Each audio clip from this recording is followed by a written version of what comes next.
எதையுமே எடுக்க முடியல. மொத்தத்தில் இப்ப அரசாங்கம் 6.7 பில்லியன் இந்த மாதிரி ஒரு கணக்கு சொல்றாங்க.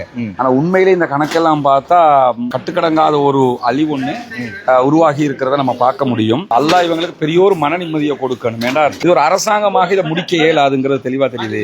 வெளியூர்களில் வசூல் பண்றவங்க, வெளிநாடுகளில் வசூல் பண்றவங்க பெரும்பாலும் அரிசி பருப்பு தேயிலையோடு நிற்காம அடுத்த கட்டமாக இவங்களுக்கு கொடுக்க வேண்டிய நிறைய தேவையானவைகள் இருக்கிறது, பணமாக கொடுக்க வேண்டிய தேவைகள் இருக்கிறது. அந்த மாதிரி வேலைகளுக்காக முனைப்பு காட்டினால்தான் கண்டிப்பாக இது ஓரளவுக்கு நம்ம தனிக்கிழமை நம்ம வரக்களை பார்க்கிறோம். அதுக்கு நம்ம கண்ணால் இப்படி பார்த்துட்டு பல கோடிகள் நஷ்டம்ங்கிறத பார்த்துக்கலாம். இந்த வீட்டை பாருங்க, இப்போ கொழும்புல இருந்து வந்திருக்கக்கூடிய சகோதரர்கள் தான் முழுமையாக ஒர்க் பண்றாங்க. ஆனா எடுக்கிறதுக்கு எல்லாமே எடுக்கிற அத்தனையுமே அழிஞ்சுதான் போயிருக்கு. 2 மாடி அளவுக்கு இங்க பார்க்கலாம் நீங்க, அவ்வளவுக்கும் தண்ணி வந்திருக்குது. அந்த பிள்ளைகளுடைய புத்தகங்கள் எல்லாம் சஃபார் பாடசாலை புத்தகங்கள்.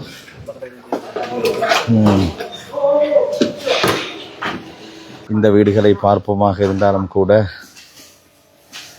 கட்டுமையான முறையிலே பாதிக்கப்பட்டிருக்கின்றது. எப்படி வளமையா தண்ணி வார வீடா? எனக்கு 78 இயர்ஸ். அதாவது இந்த வீடுகளை கிளீன் பண்றதுக்கு அரசாங்கத்தால வாரக்கிழமைன்றாங்க. ஓ அரைச்சிட்டு போயிட்டு கேட்டு அவர் வாரக்கிழமை தருவன் எழுதிட்டு புக்கில் போங்கன்னாரு, எழுதிட்டு வந்தது, அவ்வளவுதான். இதோ பாருங்கள், வீடுகளுக்குள்ளே இருக்கக்கூடிய அவர்கள் அன்றாடம் பாவித்த சோஃபா செட்கள், கதிரைகள், இவைகள் எல்லாவற்றையும் பாதையிலே தான் இப்போது கொண்டு வந்து போட்டிருக்கின்றார்கள்.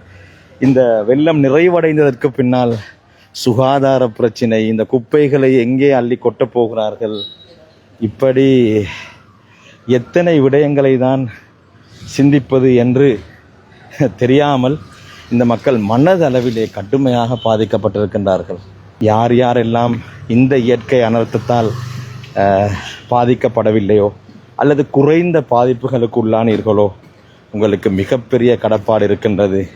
உடலால் பொருளால் உங்களால் முடிந்த எல்லா விதமான ஏற்பாடுகளையும் இந்த பாதிக்கப்பட்ட மக்களுக்காக வேண்டி நாங்கள் செய்தே ஆக வேண்டும். உங்களுக்கு தெரியும், இன்றைய நாள் நம்ம கம்பளைக்கு வந்தோம். இந்த வீடு அதே மாதிரி கிட்டத்தட்ட 5-6 வீடுகள் இந்த பகுதிகளில் நம்ம சகோதரர்கள் கொழும்புல இருந்து வந்து துப்புரவு பணிகளை மேற்கொண்டு இருக்கிறாங்க. இந்த வீடு ஆரம்பத்தில் எப்படி இருந்ததுன்னு உங்களுக்கு தெரியும். இப்போ வந்து பாருங்க எப்படி இருக்குதுன்னு சொல்லி.